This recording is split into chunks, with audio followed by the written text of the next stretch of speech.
وحويان waxyaabaha inta badan saameynta ku yeesho qofka markuu doonayo si aad waysa taasi aynu ku qorno labada shayba inuu guuleysano waxa muhiim ah qofku inuu deegaankiisa uu ku nool yahay uu iska xakameeyo caqabadaha ka iman karaya qodobka soo raacaya waxa uu noqonayaa kale tusaale kale deegaankii waxa ku jiray asxaabtii iyo ehelkii inta badan waxa laga yaabaa dhalinyarada qaarkood marka la kodiyo soo xigta inay ka fikiraan waxa weeyaan hadana talow يعني تصالحنا كله ما لقي يابا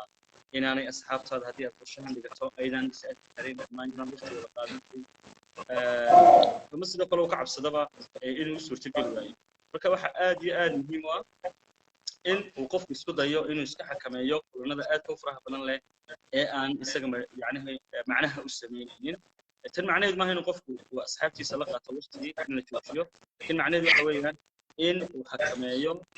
وحوي وقت الفرح من القادني والنظر عن مجال الفرحين قدر طلبنا حوي وأهمه فكرة ما يعني حاجة فكرة صار أنا كرافة دي نيجاتيفا صوت الجل من نقولنا يوم حوي قصها سبتنا حوي يعني واحد العقبات الأولين إنت بدل اللي هو استلتها إن حوي يعني أنه ما ينو أدابتنا وفياشنا ونحن كبدنا لو هفك وايو واحد العدد الجوين اللي ما هذا بس لكن هو هفكر كذا خب هفكر كذا ساديو هي من نيجاتيفا صورة الجل كل ما كريماني صو إن النقط قف بقول يسوق في سامي شو نحسنك صورة الجل كل ما يسوق إن النقط قف بقول يستا هدف تو صورة الجل كل ما كريماني سينا فكر سوليله أدو قبضه شقوين كتهين قبضه سيادو كادو هنكلاس مركز خسرنا وقتها waxaa jira hadaba dadyo fara badan oo aanaya labada qodobyo aad muhiim ah oo inta badan su'aalaha ku weydiiyaan oo nabay soo noqda oranayaan qorsheeyada dhiganay laakiin macquul ma noqoto in qorshahaas uu soo kala hadaba waxa weeyaan si qorshaha uu noqdo qorshe fula waxaad u baahan tahay laba shay aad u weyn shayga koowaad waxa weeyaan marka qorshe dhiganayso wiliga ay allaha adigan waxa weeyaan taas isfarad ماشي كويس فرقدان يعني أقرب شيء سن واحد سكوت إذا إن مدة معينة صارنا كلا تعهد في شيء صارها محيط حينا يعني هذا التاجوين مثلا جاي مع دور وحبك جالسين هذا التاجوين واحد سنة حوالي واسترس كمان تلاقي قصة صو مرور ولا صو سي هذا التاجوين جالسين وأي وقت مع هاي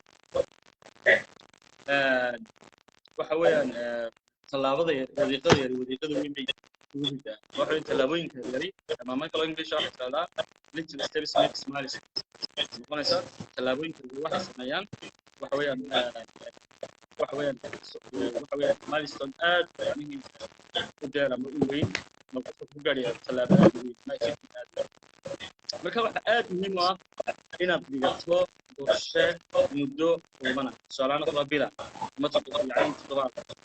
بس ما راح تصير نوتين الدين تكون موتيفيشن عمل لنا كاش مكان تاسك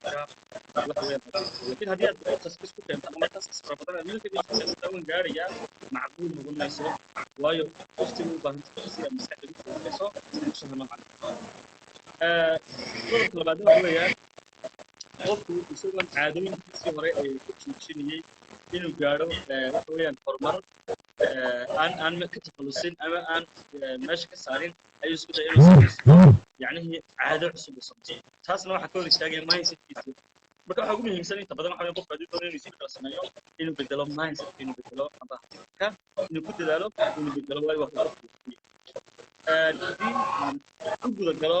ku soo dhaaro dejinta هدفك كلي واحد صار نقول دونا قضبة أدوية قضبة قضبة أخرى واحد ونقولنا يا